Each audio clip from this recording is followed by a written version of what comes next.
First tonight, police are investigating a sudden death after a husband and wife were discovered dead in their home. Family members telling our news they haven't spoken to the couple for a week. Plus, as the political season heats up, parties are finalizing the process of ratifying candidates. The chairman of the governing PLP says tensions amongst aspirants is normal. And later, a growing hotspot in the community is inviting you to join them for Super Bowl Sunday. The owner tells our Del Pardo Emmanuel it's all about good vibes and community. We've got the details for these stories and so much more as our news weekend starts now.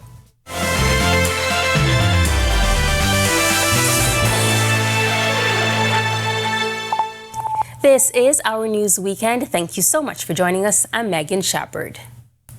Tonight, police are investigating the death of an elderly couple found unresponsive in their Iguana Way home in the Carmichael Road area. Our Danielle Miller was on the scene this afternoon as distraught family members came to grips with the heartbreaking scene. It was an emotional scene this afternoon as the bodies of a man aged 79 and a woman aged 68 were discovered in their residence on Iguana Way.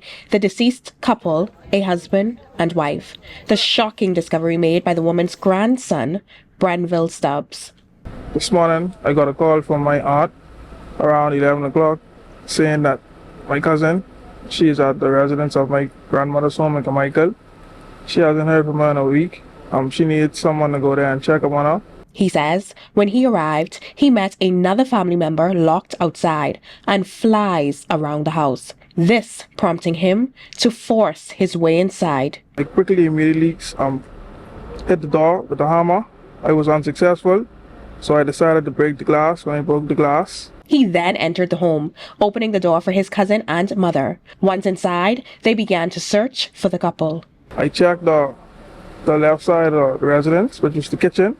It wasn't no one in there. I followed the scent. My mom was the first one in front of me. I came behind her. He opened the doors, two doors, which is on the right hand side. And she opened the last door. She discovered my Grammy cover up in a blanket. Stubbs says his grandmother's husband was not in the bedroom. I was like, where's the husband? So I started thinking in a different way. So I decided to go on back inside. When they went back inside, my cousin said, hey, the bathroom door is closed. So when I went inside, they opened the door and I discovered he was on the bathroom toilet. Detectives from the Criminal Investigation Department carried out their investigations, and at this time, they do not suspect foul play. Fire services also ruling out gas or air condition leaks as possible causes of death. However, an autopsy will be done to determine the exact cause of death. The entire ordeal leaving Stubbs dazed. To me, I had to stay strong. However, I still stand strong right now. But when I catch myself and sit down then, it's a sad pill to swallow. Reporting for Our News, I'm Danielle Miller. Thanks so much, Danielle. Well, the Coalition of Independents still have 4 more candidates to ratify for the upcoming general election, and that should be done by the end of the month, according to COI leader Lincoln Bain, who shared as much with Our News earlier this week. The outstanding seats for the party are Bimini and the Berry Islands, Cat Island, Rumkey and San Salvador, Garden Hills and St. James. The Progressive Liberal Party completed their ratification process last Sunday, while the Free National Movement still has 2 seats left, Marco City and Mike Cow. We have a council meeting this week, and so once our council meeting is done, probably by next week or the week after, we'll have those final 4 persons. We're vetting through several people to pick the best of the lot. And no matter when the election is called, Bain says his party will be ready with a full slate of candidates ready to serve the Bahamian people. We're ready for election whenever it is. We were the first ones rolling out candidates years ago. We were the ones on the ground waiting for them to finally show up. And now they're coming to the Bahamian people, all of a sudden as if, everything is urgent now. But we've been ready, and whenever the election is called, we are going to be there, and we're going to be representing every single seat in this election. We are hoping that the Bahamian people finally reject the failure of the PLP and FNM. Well, PLP Chairman Fred Mitchell says there is no excessive tension in the party following recent ratifications, which left some political aspirants disappointed. PLP Deputy Chair Obi Roberts was chosen to represent the party over BCB's General Manager Clint Watson for the Southern Shores nomination. Keno Wong secured the St. Anne's nomination over sportscaster Chris Saunders, and Senator Randy Roll became the Bimini and Berry Islands candidate over Tasha Bullard Hamilton. However, Mitchell says there's no party tension, adding reactions like these are normal during election time. Sort of jockeying for power. It's emotional, so sometimes words get said that you might not ordinarily say, but I think people really mean that deep down in their hearts. Everybody's gone out into their constituencies now with marching orders to get themselves organized, because we've got a campaign to fight. When asked why Roll was chosen over Bullard for the Bimini and Berry Island seat, here's what the party chairman had to say. When the question is actually put to the people of the country and to the people of any constituency, they look at the question as it is on that day. What's said prior to that is kind of water under the bridge in some senses.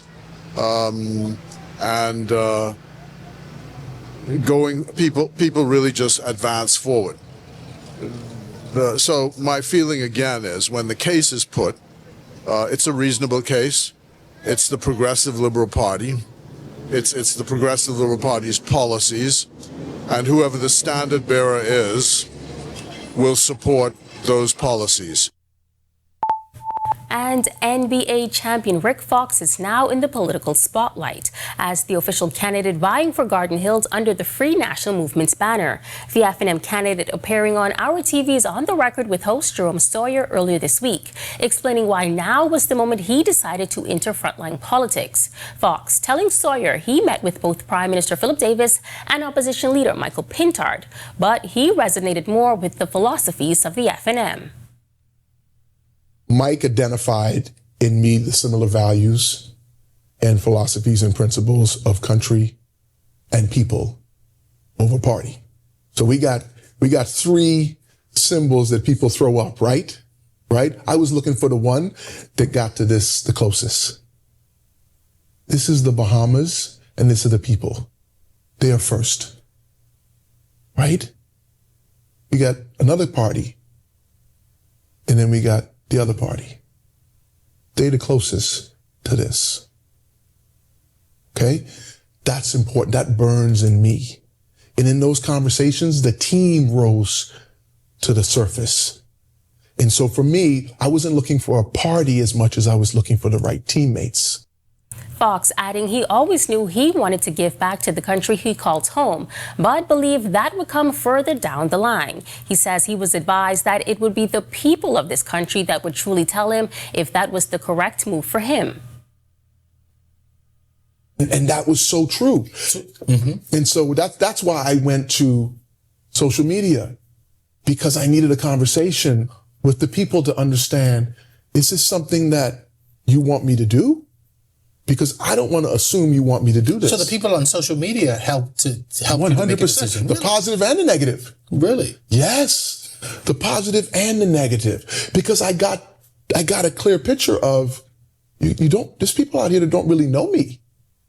They don't know that I've shared the same upbringing as them. That I've gone to the churches, I've eaten at the same restaurants, I've gone to the grocery stores, I've worked in the same communities. I know every inch of this island. Like, I delivered ice to every inch of this island.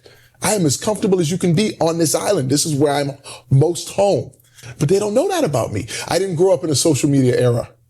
I didn't grow up celebrating and posting my life everywhere, letting everybody know. Consider yourself fortunate. When our news weekend comes back from the break, the education minister says legislation is on the way for those looking to cause harm on school campuses. Plus, this year's Junior Junkanoo winners still in celebration mode. We'll tell you all about it when our news weekend continues. What do you get when you're searching for the whole truth? Less than 24 hours after the body of 12-year-old was discovered on a track road on Faith Avenue, police say You get the most comprehensive half hour of news. Breach of the party's constitution. Behind me is what remains of the Victoria Court apartment complex. Our News at 7 brings you that truth in all of the day's top stories, sports, and our view of the world. Join me, Candino Knowles, weeknights for Our News at 7. Stay with the team you already trust.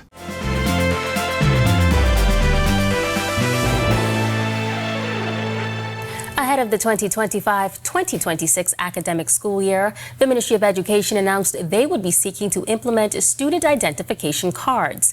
Minister of Education and Technical Vocational Training, Glenys Hannah Martin, confirming that a pilot program rollout was introduced at a local high school to test how that will eventually look on a larger scale. We are pressing for that to be completed in the shortest possible time, where every student who comes on the campus has an identification, which will help to avoid people coming on campus who are not authorized. Additionally, we have mandated protocols for anyone who enters a school campus as to how that will roll out when they enter the campus. And so we also, as you know, we have the police officers, SROs on campus, who are continually being trained in the specific area. The minister says the move was prompted after past incidents where staff and students were assaulted by persons coming onto school campuses. And now the ministry is pressing for legislation. We've asked the Office of the Attorney General to assist us in the drafting of what we might call an aggravated offense, which is when if you come onto a school campus with the intent of harming or assaulting or assailing any personnel on that campus, from the student right up, that it will be deemed in law an aggravated offense or aggravated assault. And this is intended to do two things. One is to send a signal that this is not something that you should try to do. And secondly, if you do, that the law will respond in a way in which it meets out the severity or seriousness of the offense. Meantime, students at the R.M. Bailey Senior High School celebrating their junior Junkanoo victory earlier this week during a special assembly with Scotiabank. The principal of the school told our Danielle Miller their win gave them more than bragging rights, but also a new sense of Pacer pride. This is Pacers country. It is also home to the 2026 Junior Junkanoo champions. Because someone told me that they had to call the Ministry of Works because y'all dig up Bay Street like the best. That is principal of R.M. Bailey Senior High School, Cherie Russell, rallying her students as a part of a special assembly on Wednesday morning with Scotiabank. The event, which was originally planned to be a part of the bank's Junior Jumpstart School Tour, also doubled as a victory celebration for the Pacers following their win at the 2026 Junior Junkanoo Parade. For more than a decade, R.M. Bailey was absent from the parade. They returned to Bay Street in 2025 and came third. Russell told me once the decision was made for them to participate this year, they had one goal in mind: to win. For us, it was about starting early. That was the plan. So our teachers, our staff members who assisted our students, they started off with their own funds so that we could be ahead of the game. She said the return on their investment was not only emerging as the Junior Junkanoo champions, but also igniting Pacer pride. To see the students, they come from different areas, Montel Heights, Nassau Village, Pinewood, The Grove, and to see that they could all work together in love for a culture, have passion for it, that was important for us. It was a beautiful celebration of togetherness. There was a group of R.M. Bailey supporters, big old group, following the Junkanoo and bam, bam, bam, bam, bam on the ground. Reporting for Our News, I'm Danielle Miller. Thanks, Danielle. Well, the Davis administration has been talking up the orange economy, rolling out programs, modernizing intellectual property laws, and pushing new ways for Bahamian creatives to get seen and paid. Tonight, we meet one creative who didn't wait on a policy paper to change his life. Our news anchor, Candido Knowles, tells us how D- left security and pharmacy work, built his brand from scratch, and turned his art into a business. Me, I just felt like I had the willingness, and ultimately I just had the hustle and determination to make that happen for me. Around me, it was examples to see what I didn't want to be. Before the shop, before the steady bookings, and before the international clients, there was a young Bahamian trying to decide whether his talent was enough to bet on his future. For years, Darvin Minus, who now owns D- Tattoos, worked security in the pharmaceutical field, building stability, but quietly wrestling with his purpose. I remember at the age of 10, I did a drawing inside school, and when I went home that afternoon, my uncle asked me to purchase it. Yeah. And he purchased it for $12. But Darvin, who just goes by the name D-, tells me the pull toward creativity started long before tattoos. While working at the pharmacy, I would read the newspapers every Thursday, and he would have a feature inside of it. So he inspired me as well as just naturally having the ability to draw. That early belief stayed with him, but he says it was seeing others succeed that turned belief into possibility.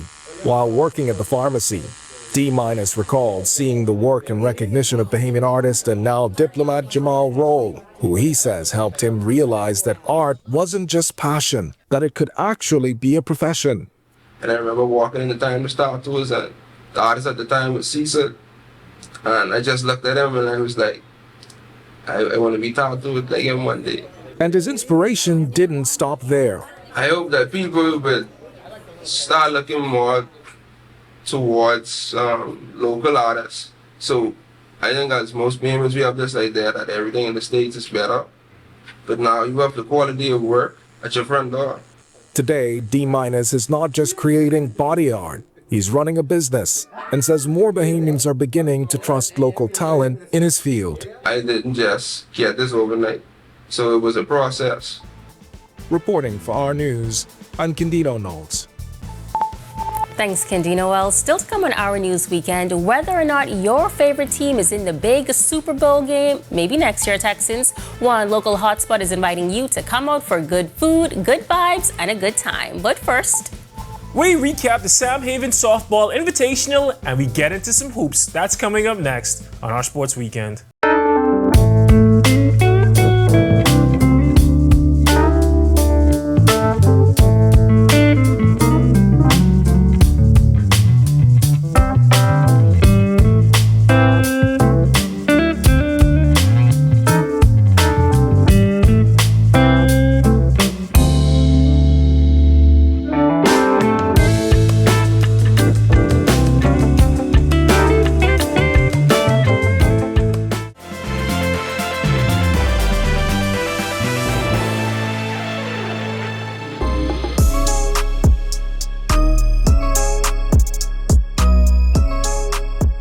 Good evening, welcome to Our Sports Weekend. I'm Tej Adderley. The Bankers Athletic Association came together to celebrate the late Sam Haven last week at their annual softball tournament. Let's take a look.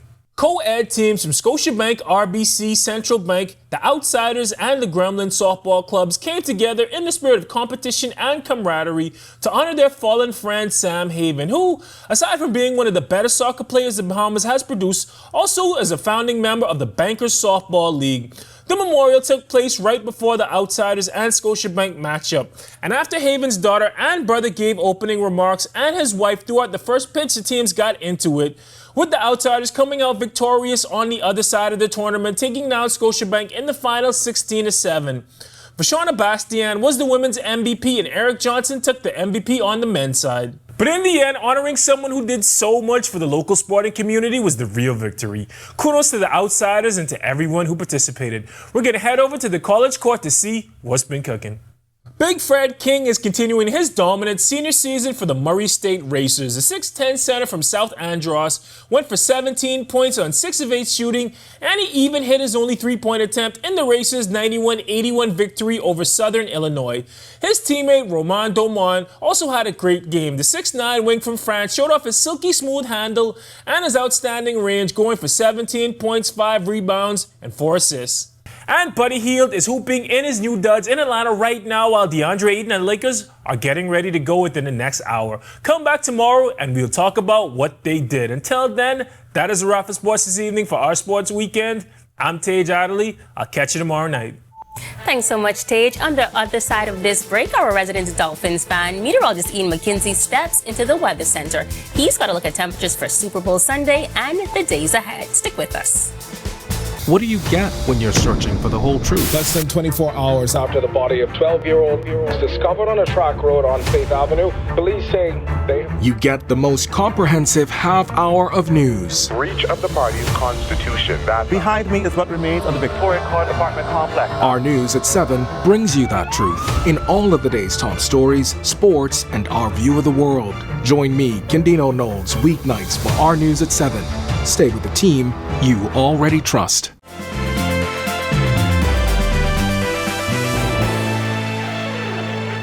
Welcome back, everyone. This is our news weekend weather edition. Currently outside the studios, partly cloudy skies with a temperature of 70. Feels like the same at 70 as well. Winds from the north-northwest at 20 miles per hour. Across the country at this time in our nation's second city, Freeport, we have 65, 67s in Marsh Harbor, a pair of 68s in Allenstown and Great Harbor Key, 69 in Nicholstown, 70 in the capital, 71 in Governor's Harbour, Luther. Central Bahamas, we have 72s in Camps Bay, 71 in Black Point, Exuma, 69 in Arthurstown, as well as Coburn Towns in Salvador, a trio of 70s in Georgetown, Deadman's Key, and in Port Nelson, Rum Key. Southeast Bahamas, 69s continuing in Duncantown, Ragged Island, trio of 71s in Colonel Hill, Delectable Bay, and Abrahams Bay, Mayaguana, 72 in Matthewtown. The hotspot tonight, 73, Providenciales, Turks and Caicos. Satellite and radar imagery at this time, we have a weak frontal system pushing through our area, high pressure building in its wake. That should pretty much dominate weather conditions, stable conditions throughout the course of the week. Boating on the other side, we have those swells out there that will dictate rough sea conditions through midweek. There is an advisory in place for you boaters and dangerous rip currents. There's a high risk for you swimmers. Winds northerly 15 to 20 knot, seas 4 to 7, but up to 11 feet offshore, mainly along those northern and easterly shorelines. High tide at 12:09 a.m. tomorrow morning, low tide at 6:28 tomorrow morning as well. Central and southeast Bahamas, an advisory in place as well, and those dangerous rip currents continue for you swimmers. Winds northerly at 10 to 15 knot, seas running 2 to 4, but up to 6 to 9 feet in those northerly swells. Here's a look now at your national forecast.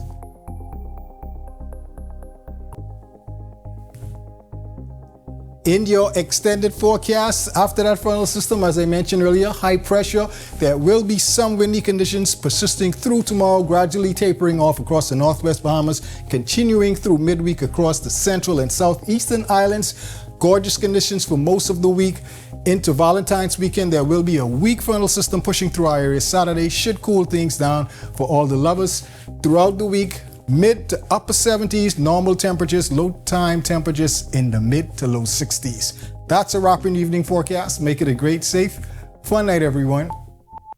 Thanks so much, Ian. Well, the NFL's biggest game of the year kicks off this Sunday, and one Cowpen Road hotspot is getting ready to turn game day into its own party destination. From food and music to good vibes and giveaways, Johnny's restaurant and bar is drawing crowds. Tonight, we introduce you to the woman behind the brand as she shares why her hotspot has become the go-to hangout, not just for wings and drinks, but for vibes and community. Our Delvardo Emmanuel has the details. You may have seen it all over your social media feeds or heard about a buzz about a popular spot along Cowpen Road. Now, meet the woman behind the brand, Amber Johnson, owner and proprietress of Johnny's Restaurant and Bar. Since opening its doors, Johnny's has carved out its own lane, evolving from a familiar location into what many now call a go-to spot. But Johnson says the success didn't come from chasing trends. She tells us the journey behind Johnny's has been shaped by love, loss, consistency, and a commitment to building something meaningful for the community. You know, in an oversaturated market, you have to sell more than just drinks and food. We sell relationships.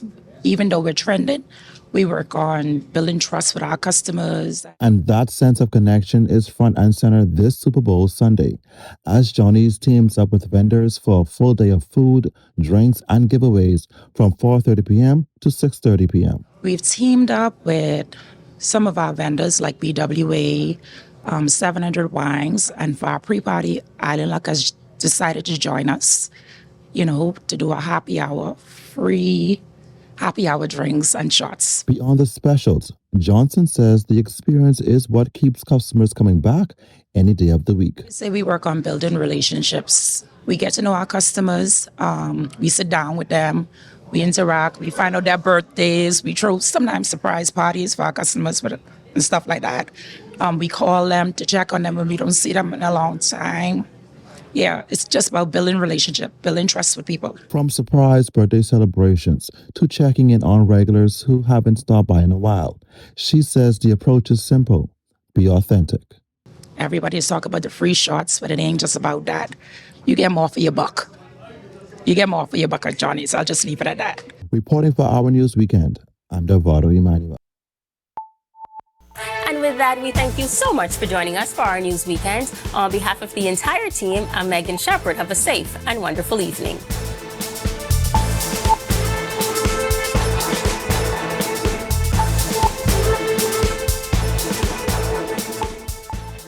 Hey guys, Megan Shepherd here. Thank you so much for watching. Be sure to click that subscribe button if you want to see more content like this. Just click right over here. And don't forget to turn on your notifications so you stay up to date with content like this from the team you already trust.